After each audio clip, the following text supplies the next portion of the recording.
Throughout history, remarkable men and women have left behind ideas capable of changing the course of a life. In each episode, we'll explore one section of a timeless book, uncovering the enduring wisdom, practical lessons, and powerful stories that continue to shape thoughtful lives today. These are more than book summaries. They are an invitation to join great dialogue that has connected generations of readers, leaders, and lifelong learners. Welcome to the conversation. Welcome to Dialogue on Dialogue. Welcome back to the Dialogue on Dialogue podcast. This is chapter 3 and 4 of Ben Franklin's autobiography, where I look to discover what his remarkable life can still teach us about learning, character, success, and becoming just a little bit better every day.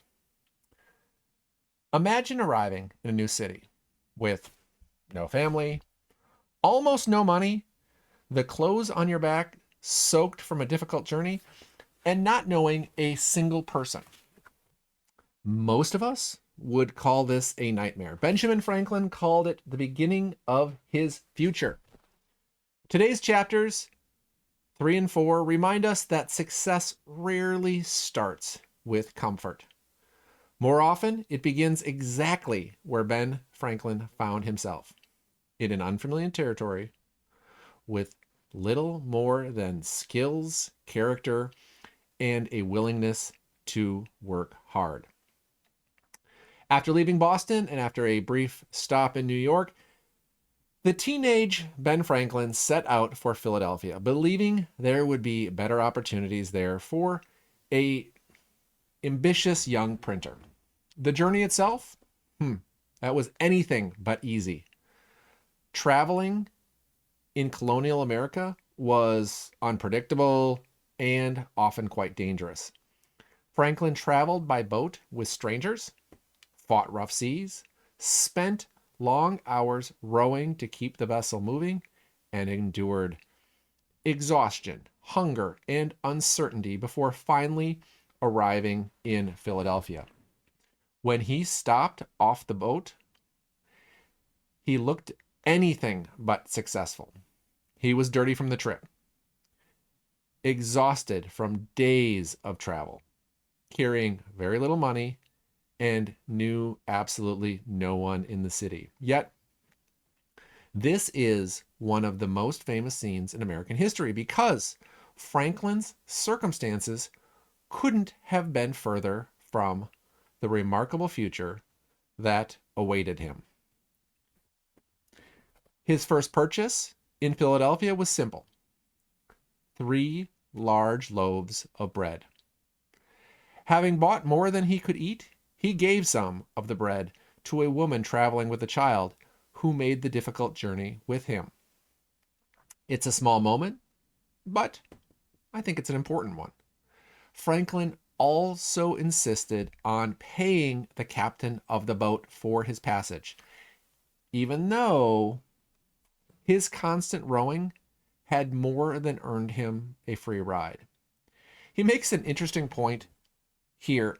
He says that people with very little are often generous because they don't want others to think they have very little. Whether or not that's universally true, it reveals something about Franklin's own mindset.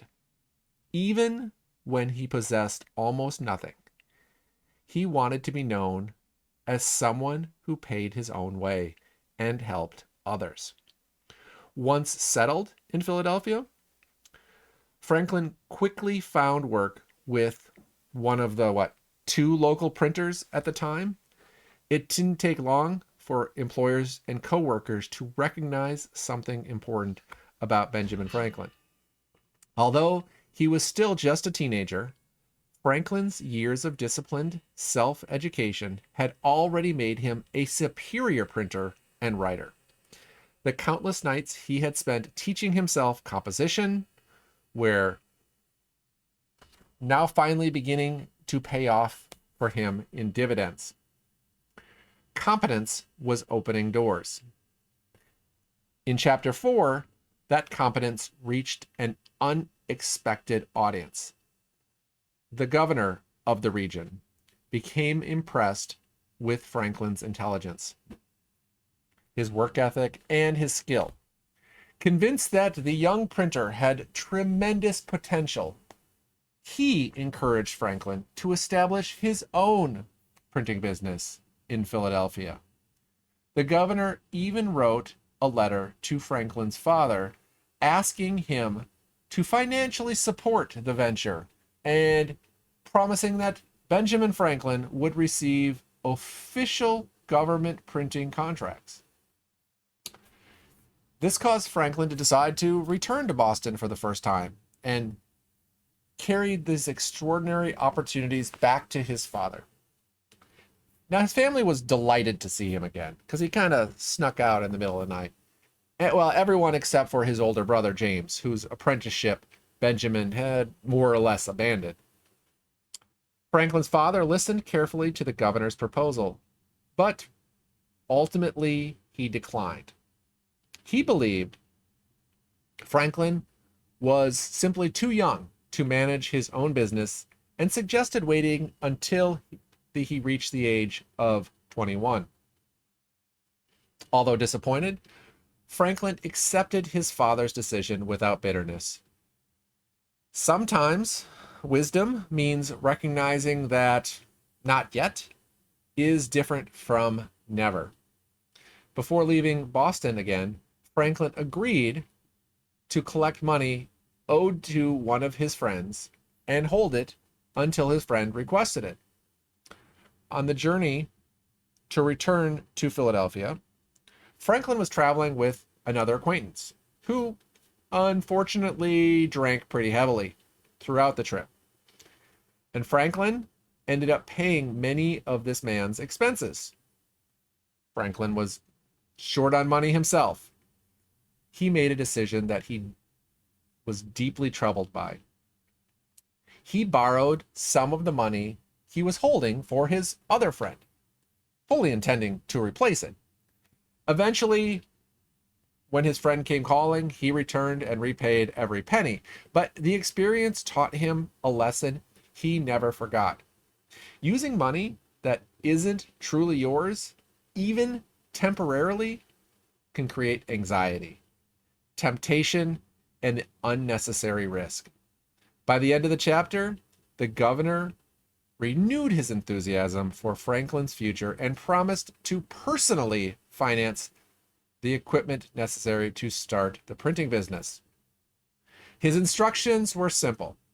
Prepare to sail for England, to purchase the printing press that you desire. Now, this all sounded like an amazing opportunity.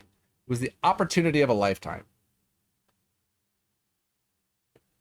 Now, here are some of the self-improvement lessons that I learned from these chapters. Lesson 1. Your reputation begins before your success. Franklin arrived in Philadelphia looking like someone who had failed, but appearances were temporary. His generosity, honesty, work ethic, and competence quickly became his true introduction. Long before he owned a business or became famous, people noticed his character. That's a powerful reminder that your reputation is built every single day before anyone knows your name. Lesson number 2, master your craft. Before chasing opportunity, the governor didn't become interested in Franklin because Franklin had impressive credentials. He became interested because Franklin had become exceptionally good at his work. Franklin spent years quietly developing his skills before anyone important noticed. Too often today, we chase recognition before mastery. Franklin did the opposite. He mastered his craft first. The opportunities then followed. Lesson 3, live below your means. One of the more practical lessons comes from Franklin's financial mistake. Borrowing money that belonged to someone else solved a short-term problem, but created months, if not years, of unnecessary worry. Many people today experience similar stress. through credit cards, loans, spending money they expect to earn in the future. Franklin learned early that peace of mind is far more valuable than temporary convenience. Lesson 4. Sometimes the right answer is not yet. Franklin wanted to own his own business immediately. His father believed he wasn't ready. As we see in future chapters, it's possible his father was right. Ambition is valuable, but timing matters too. Sometimes preparation is the best investment we can make before opportunity arrives. These two chapters remind us that success rarely begins with perfect circumstances. Benjamin Franklin arrived in Philadelphia tired, broke, and unknown. But he carried with him something far more valuable than money. He had spent years investing his own knowledge, his own work, creating a strong work ethic, and his character. Those invisible assets would soon prove to be worth far more than any inheritance or financial backing. In our next chapter, we'll see Franklin discover that not every opportunity is what it appears to be.